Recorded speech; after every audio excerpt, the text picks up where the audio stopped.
심각한 저출산과 고령화로 주민등록 인구 통계를 시작하고 처음으로 70대가 20대보다 많아졌습니다. 노인 인구가 늘어나면서 노년기 우울증도 급속도로 늘어나고 있는데요. 2021년 건강보험 심사평가원의 우울증, 불안장애 진료 통계에 따르면 전체 우울증 환자의 32%가 60대 이상으로 나타났습니다. 노년기의 우울증은 초기 치료에 실패하면 심각한 문제를 일으키기 때문에 각별히 살피고 치료해야 합니다. 또 젊은이들의 우울증과는 그 증상이 다르게 나타납니다.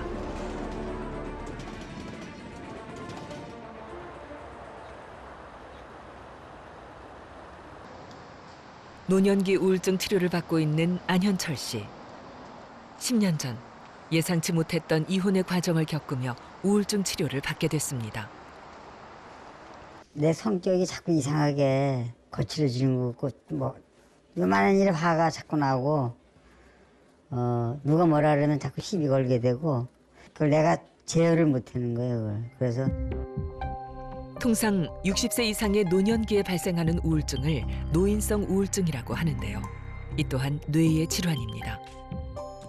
노인의 뇌는 여러 가지 신체의 질병, 뇌혈관 질환, 신경 퇴행성 질환 때문에 젊은 사람의 뇌에 비해 더 취약한 편입니다. 그런데 노인성 우울증은 진단이 쉽지 않습니다. 그 이유는 뭘까요? 그럼 되게 어떠세요 하면은 그냥 그래요가 제일 답이죠, 사실은. 그래서 환자분들이 되게 정확한 자기 표현을 안 하시는 분들도 꽤 있어요. 본인 표현을 잘 안 하시기 때문에 그런 환자분들에게는 정확한 진단과 또 평가를 위해서는 구체적으로 하나씩 다 물어봐야 되는 상황들이 요즘 많습니다. 노인 우울증 환자분들 같은 경우는 일반적인 성인에 비해서 어떤 우울한 기분 이런 걸 호소하는 비율이 조금은 낮습니다. 오히려 다른 호소들이 더 많아서 예를 들면 신체적 증상, 뭐 어디가 아프다, 또는 뭐 기억력이 떨어졌다, 또는 너무 기력이 없다, 뭐 이런 다양한 신체적 또는 감정적인 것 외의 증상들을 호소하시면서 오는 경우가 많습니다. 노인의 경우 우울하다는 표현을 잘하지 않기 때문에 다음과 같은 증상이 있다면 우울증을 의심해 보는 게 좋습니다.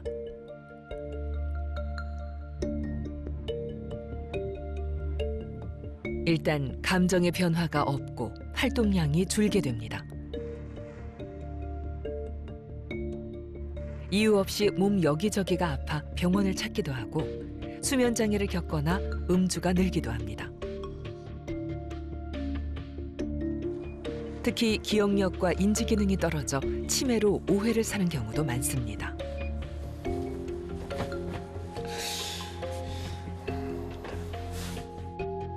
안현철 씨의 증상은 어땠을까요? 말 대기도 싫고 누가 뭐라 그러면 짜증나고 매일 먹었지 술을. 지난 과거에 내가 뭐 잘못한 영화 그 돌아가듯이 이제 그런 생각을 자꾸 하다 보니까 점점 이제 내 성격도 좀 예세해지고 자꾸 이렇게 되는 거예요. 금방 조금 전에 아는 숫자도 자꾸 잊어버리게 되고 많이 힘들었죠. 뭐 죽고 싶은 생각도 여러 번 있었고 내 인생을 잘못 사는 게 후회도 많이 하고.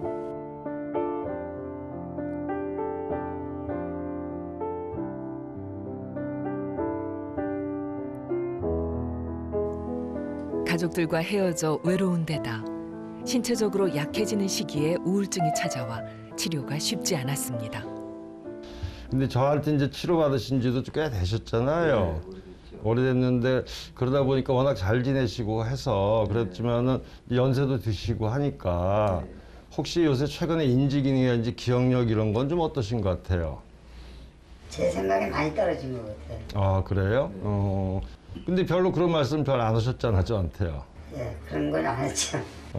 근데 이제 인지기능이라는 것이 보면은 이제 연세가 드셔가면서 자연스러운 노화의 과정으로도 올 수가 있고 아니면은 이제 요즘 우려하는 인지기능 장애라든지 치매 전 단계로서 올 수도 있고 그런데 지금 직접 그렇게 불편한 게 좀 있으시다고 하니까 이번 기회에 우리가 일반 인지기능 검사를 한번 하면 어떨까 하는데 어떻게 생각하세요? 네, 해보고 싶어요. 그러면 저희가 한번 그걸 해보고 안현철 씨가 가장 두려워하는 것이 바로 치매입니다. 아니면은 사실 노년기 우울증은 치매의 위험 요인 중 하나입니다. 우울증을 앓은 적이 있는 노인은 그렇지 않은 노인에 비해 치매 발병 가능성이 2~3배가량 높습니다. 노년기 우울증을 조기에 발견해야 하는 이유입니다. 오늘 기억력, 인지기능 이런 거 확인하는 검사 할 건데 제가 질문 드리면 대답하는 것도 있고 직접 뭐 그려보는 것도 있고 이것저것 다양하게 있어요. 우울증이 심해지면 뇌 손상으로 인해 인지기능이 저하될 수 있기 때문에 치료 효과를 파악해보기 위해 인지검사를 실시했습니다. 이 사람 기분이 어때 보여요? 기분이 좋아 보여요. 이 사람의 그런 소원이 뭐예요? 소원이요? 네.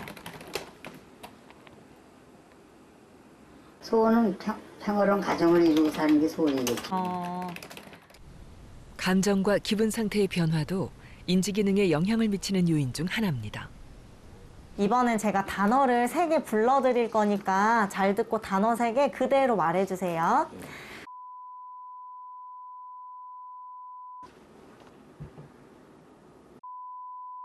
좋아요. 이거 이따가 또 여쭤볼 거니까 기억하고 계시고. 알겠어요. 인지기능 검사를 통해 환자의 정서 상태는 물론 기억력과 판단력 등을 검사합니다. 봤어요? 그게 뭐예요? 네. 이번엔 제 말 따라해 보세요. 이걸 맨 뒷글자부터 거꾸로 말해 보세요. 거꾸로. 이거 하기 전에 제가 기억하라고 말해드린 단어 3개 있었잖아요. 그거 뭐였어요? 조금 전에 얘기한 거야? 응. 모르겠는데. 조금만 생각해봐요. 노화에 의한 자연스러운 인지기능 저하에 대해서는 좀 더 여유 있는 마음이 필요합니다. 생각 안 나요. 전 안 떠올라요? 네. 선생님 얘기는 이제 여기서 더 놔두면 저 하면 안 된다고 그러시더라고요. 약을 드셔야 된다고. 그래서 이제 약을 먹기 시작하고 굉장히 정상적인 생활이 이제 됐어요.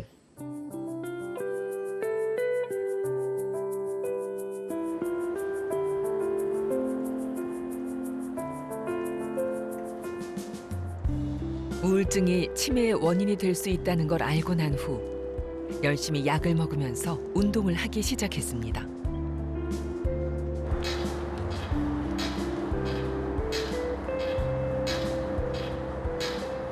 이제 첫째 약 먹는 거 일어나면 눈 뜨면 약 먹고 그리고 이제 약 먹고 나가요.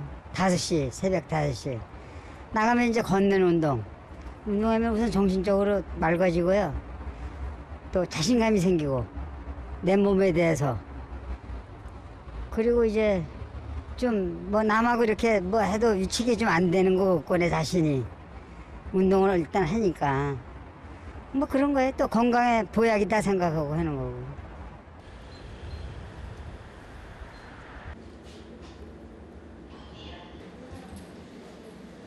일주 전 인지기능 검사를 받은 안현철 씨.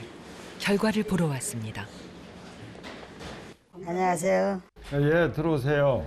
아, 저번에 우리 한번 검사 얼마 전에 하기로 했고, 근데 그거 지금 다시 체크를 해서 결과가 나왔어요. 그래서 그 결과를 한번 제가 궁금하시죠? 궁금하죠? 예.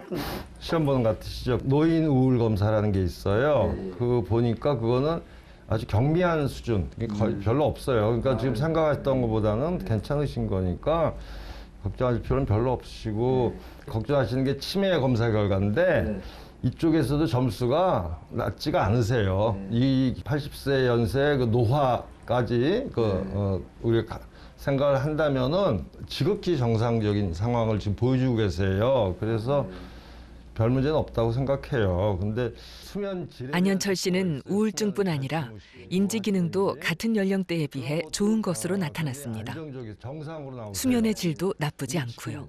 연세 정상으로 나오기 그 비결은 힘들거든요. 뭘까요? 저도 요새 4시면 새벽 4시면 깨고 막 그러니까 예, 그런 부분이 있고 저는 그래서 이게 우리 환자분께서 사실은 오랫동안 꾸준히 약을 드셨고 그랬는데 아시겠지만 사실은 우울증도 치료를 잘 않고 연세 들어서 특히 노인 우울증 같은 경우가 인지 기능도 떨어질 수 있고 또는 계속 치료를 안 하다 보면 재발을 하고 이러다 보면 이게 치매로 간다는 보고들이 꽤 나오거든요.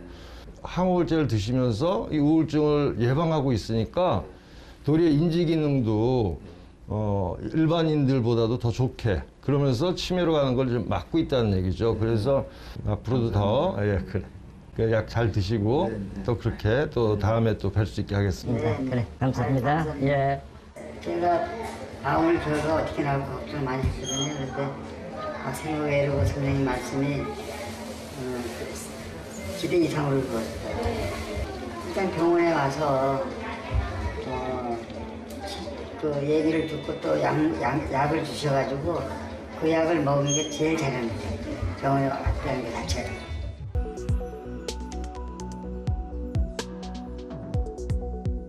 우리는 아픈 곳이 있으면 병원을 찾아 그곳을 치료합니다.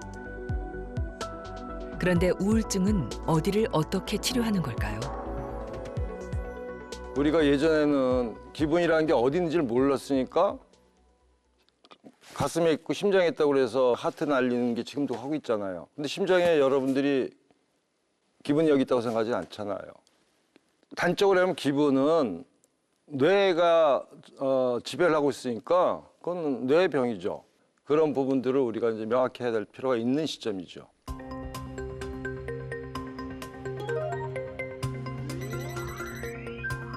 OECD 나라들 중에 한국은 우울증 유병률 1위인데 비해 우울증 치료율은 세계 최저입니다.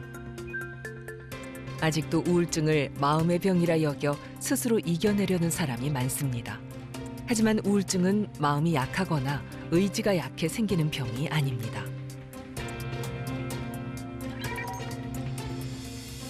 뇌의 신경세포에는 기분을 조절하는 뇌 호르몬인 세로토닌, 노르에피네프린, 도파민 등의 신경 전달 물질이 있습니다. 이 신경 전달 물질들은 식욕, 수면, 기분 등에 관여하여 우리를 우울하게도 흥분하게도 만들 수 있습니다. 우울증은 신경세포에 문제가 생긴 일종의 뇌질환이기 때문에 적절한 약물과 행동심리치료 등이 필요합니다. 우울증 약은 주로 우울증의 원인인 호르몬들이 재흡수되는 것을 막는 약들입니다. 크게 3가지 부류의 약물이 사용됩니다. 항우울제 종류에는 주로 작용하는 신경 전달 물질에 따라서 이제 다양한 종류로 구분을 할 수 있습니다. 가장 일찍 개발되었고 대표적인 약물이 흔히 SSRI라고 하는 세로토닌계에 주로 작용하는 약물이고요. 그 이후에 조금 더 광범위한 효과를 위해서 세로토닌의 노르에피네프린이라는 신경 전달 물질까지 같이 조절해주는 SNRI라는 약물도 개발돼서 사용되고 있고요. 또한 우울증에서 주로 그 원인과 관련돼서 생각되는 신경 전달 물질에는 세로토닌, 노르에피네프린, 도파민 이렇게 3가지가 있는데요. 노르에피네프린이나 도파민에 더 선택적으로 작용하는 그런 항우울제들도 사용되고 있습니다. 우울증과 조울증에 사용되는 약은 기분 조절제, 항우울제, 그리고 항정신병 약물인데요. 이 약들은 뇌 속 신경 전달 물질의 분비를 조절하는 역할을 합니다. 기분을 조절하는 신경 전달 물질인 세로토닌과 노르에피네프린, 도파민은 신경 신호를 전달하는 역할을 하는데요. 이 신경 신호가 충분해야 기분과 감정을 조절할 수 있습니다. 항우울제는 이 신경 전달 물질이 신경세포로 재흡수되는 것을 막아 뇌 속에 좀 더 오래 머물게 함으로써 우울증 증상을 호전시킵니다.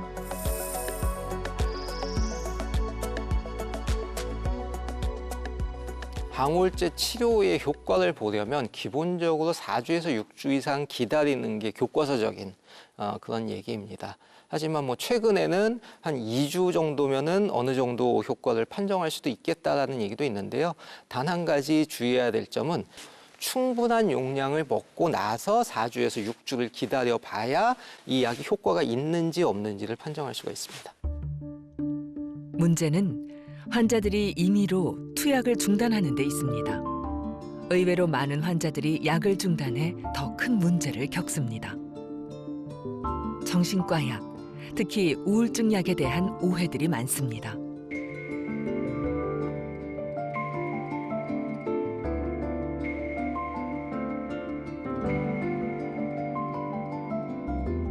우울증 약은 점점 고용량을 먹어야 할까요?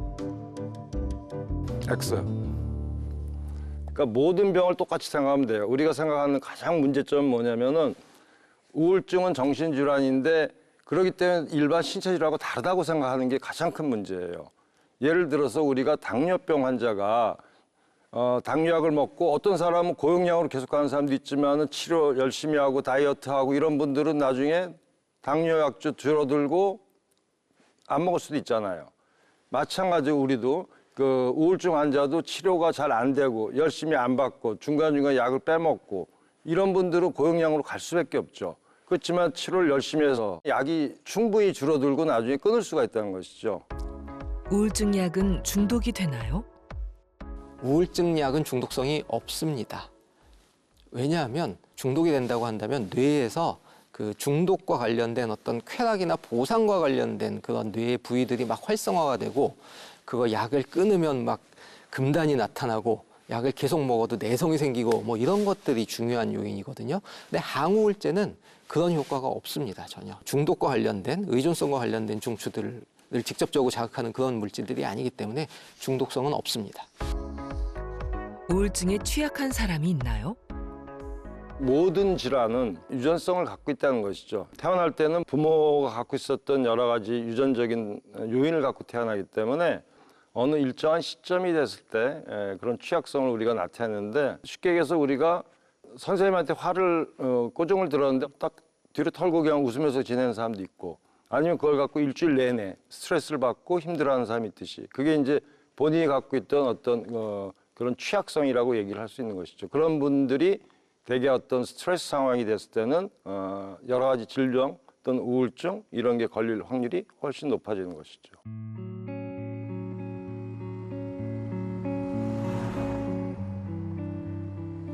가부장적인 한국 사회에서 남성, 특히 가장의 우울증은 여전히 공개하기 어려운 질환입니다.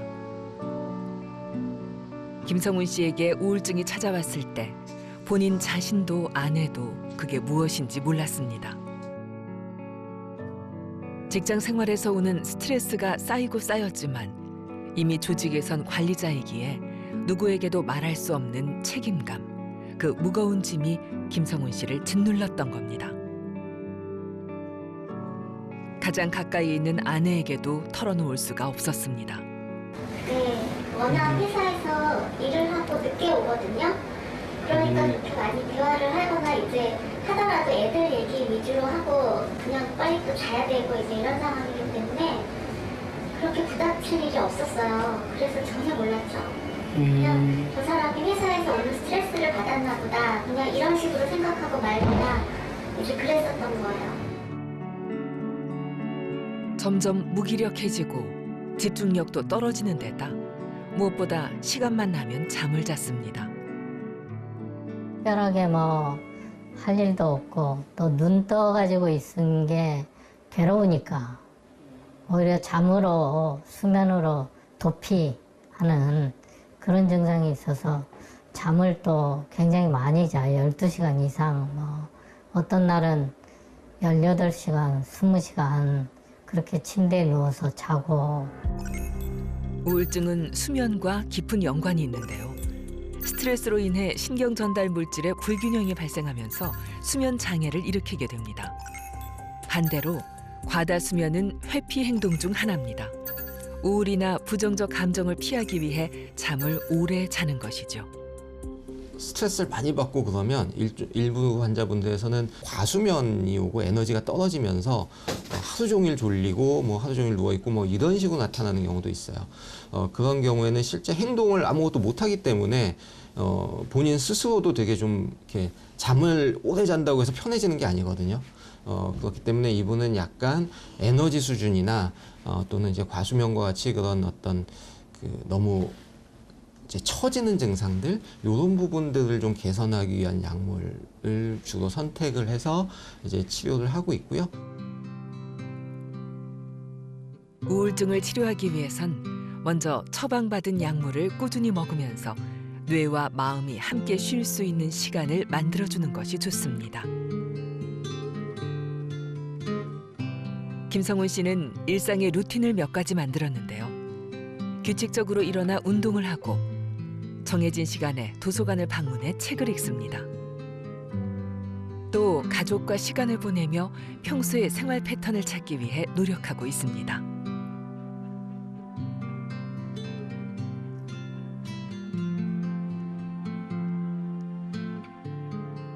우울증 치료에서 환자가 해야 될 부분도 분명히 있습니다. 첫 번째로는 이제 약을 처방대로 잘 복용하는 게 굉장히 중요하고요.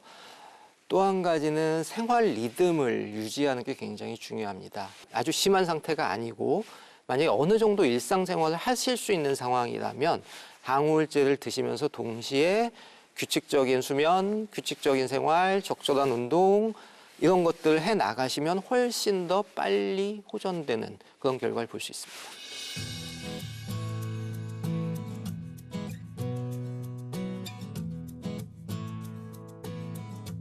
어제 어떤 기분이셨나요?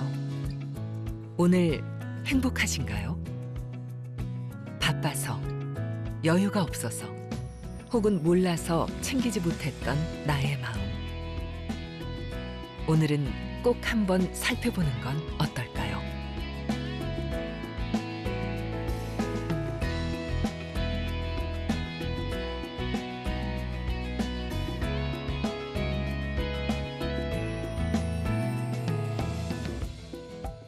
내가 우울증인지 궁금하시거나 또는 주변에 우울증인가 뭐 도움을 줘야 되나 뭐 이런 생각을 하고 계신 분들이 계시다면 제일 먼저 생각해야 되는 거는 항상 이분이 그냥 힘들어하지만 두면 될까 아니면 지금 문제가 점점 더 커지고 있나 라는 걸 보셔야 됩니다. 점점 더 이것도 하나 못하던 게 저것도 못하고 자꾸 못하거나 힘들어하는 게 점점 늘어나고 그것 때문에 갈등이 생긴다 라고 한다면 그거는 빨리 정신건강의학과나 전문가의 도움을 한번 받아보시는 게 좋을 것 같습니다. 우울증은 뇌의 병이면서도 틀림없이 저희가 좋은 약물과 좋은 지지치료를 통해서 극복이 가능한 병이라고 말씀을 드리고 싶습니다.